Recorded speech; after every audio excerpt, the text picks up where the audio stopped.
this spot not too long ago, voicing our opposition to congestion pricing, and Josh and I continue to work vigorously, speaking with new members that have come in to ensure that we're building our base of support against this cash grab. On February 23rd, we met with the new Federal Highway Administrator, that was Administrator Batt, and we expressed to him our concerns with this program, but we also expressed with him our concerns that we believe the administration has subverted the National Environmental Policy Act, the NEPA process, by expediting an environmental assessment as opposed to conducting a more thorough environmental impact statement. We are still pushing for federal highways to require that the MTA conduct the environmental impact statement, and we believe that if the Federal Highway Administration does not require that it will open up the federal government to potential lawsuits for not complying with the NEPA process, which is the National Environmental Policy Act. We want to make sure that this program, which would be the first in the nation, is fully vetted. We want to make sure that the people of New York, New Jersey, and our surrounding communities, and all across America, because if it happens here in New York, we know it can happen potentially elsewhere. And we deserve to know all the ramifications of such a policy and such a congestion pricing scheme. We believe that it would have detrimental impact on surrounding neighborhoods outside of the congestion zone. We believe that the pollution and the traffic would simply be shifted. And we also believe that it would have a detrimental impact on the city of New York, who will see less people come to the city to utilize everything that our city has to offer, everything from entertainment to dining to just regular recreation. We believe that New York City will see less economic activity as a result. One of the things I want to point out as it relates to my community of Staten Island, congestion pricing, as I said, would shift vehicle traffic from higher income and more urbanized areas to lower incomes and more vulnerable communities like the one that I represent. The authors of the environmental assessment at the MTA conducted a street-level analysis of 102 different traffic intersections that are expected to have the largest changes in traffic due to congestion pricing. Do you know that not one of the screening monitors were placed on Staten Island? Approximately half of the screened intersections were in predominantly minority and low-income neighborhoods. That means Staten Island's North Shore should have also been included. And the fact that they didn't do this assessment in one of the boroughs of our city is a major problem. And it also leads me to believe that they will be vulnerable to citizens filing lawsuits against the federal government should they not require the full environmental impact statement. So we are here today to say that we are continuing the fight against congestion pricing. We're here to say that we've warned the Federal Highway Administrator that we believe the federal government will be vulnerable to a lawsuit if they don't comply with the full NEPA, which we believe would require a full assessment, the environmental impact statement, as opposed to this measly environmental assessment that they did do. And we're also here to say that we have started an anti-congestion pricing caucus in Congress, and we're starting that off with 4 members, Josh and myself as the co-chairs. But we also have Michael Lawler of New York, and we also have Tom Kane of New Jersey, and we believe we'll have other members joining soon as well.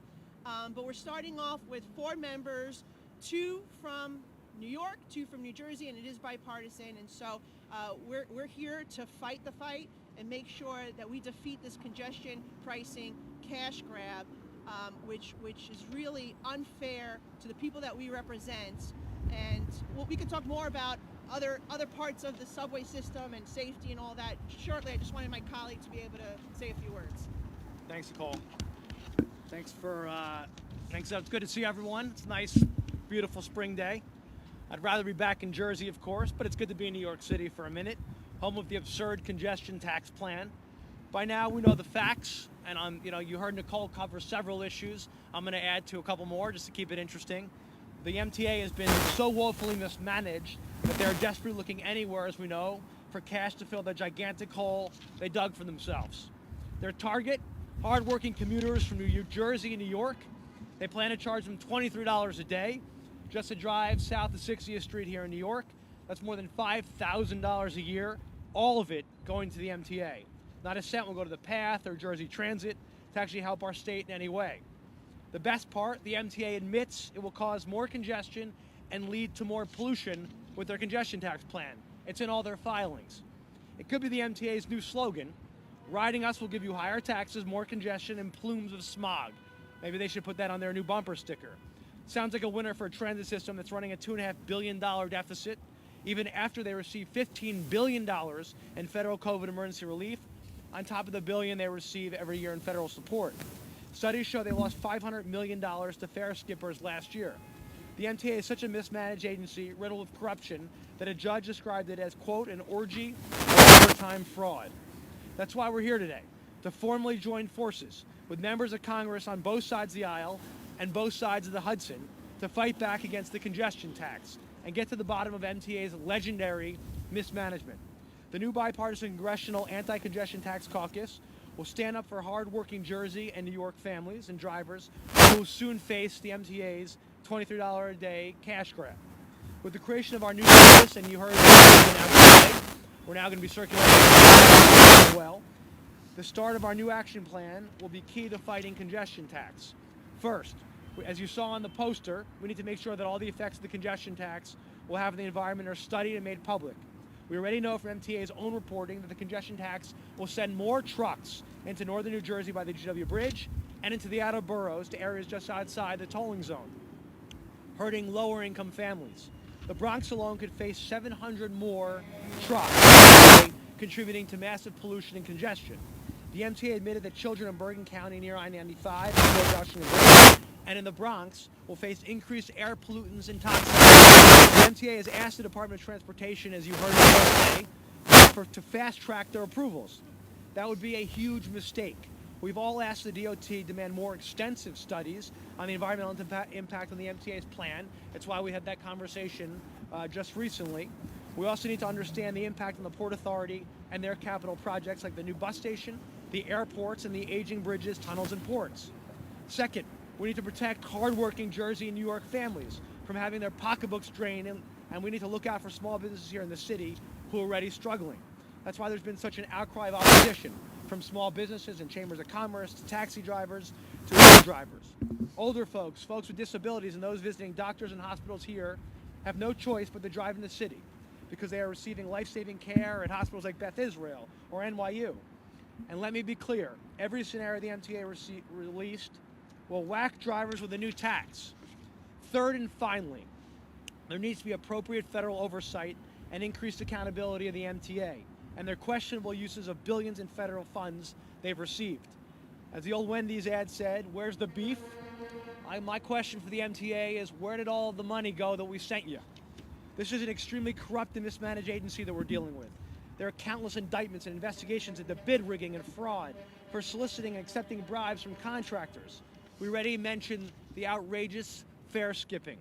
It's time MTA leadership came before the House Committee on Transportation and Infrastructure and gave Congress a full accounting under oath of the billions of federal dollars they received during COVID, not to mention the billions they receive every year.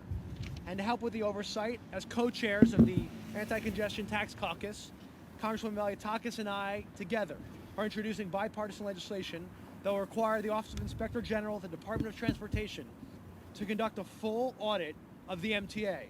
We can't keep pouring dollars into MTA's endless black hole. Every nickel in the new congestion tax imposed on hardworking Jersey families and New York families, from nurses to taxi drivers to hospital patients, will go to New York's MTA, not a nickel to Jersey. I've noticed that the chairman of the MTA has started to lash out as the facts in their own reports have come to light. as people have started to really dig into their mismanagement of the MTA and into the harsh reality that their congestion tax plan will cause more traffic and more pollution. So I urge Mr. Lieber and the MTA to call quits on their cash-grabbing congestion tax scheme. Delaying it as they have won't make the facts any rosier, and it won't stop the bleeding of the MTA. They should fix the root problems at the MTA and deal with it themselves. Nicole and I, as co-chairs of the caucus, along with our colleagues, are happy to sit down with them and sit down with anyone, as we're always willing to make sure we help them solve their problems, but not at the expense of hard-working commuters. And we'll continue to encourage everyone who opposes the congestion tax to let your voices be heard. Contact the MTA, call your local officials, let them know how you feel. This fight is just beginning, and our new bipartisan congressional anti-congestion tax caucus is ready to fight. When we work together, there's nothing that can stop Jersey and New York. I mean, she's from Staten Island, you don't mess with her, I get it. We're a tough combination to beat. Look at how well we did and cooperated with the Port Authority for all these years. There's no reason we can't cooperate and work together with our two great states. God bless. Thanks so much.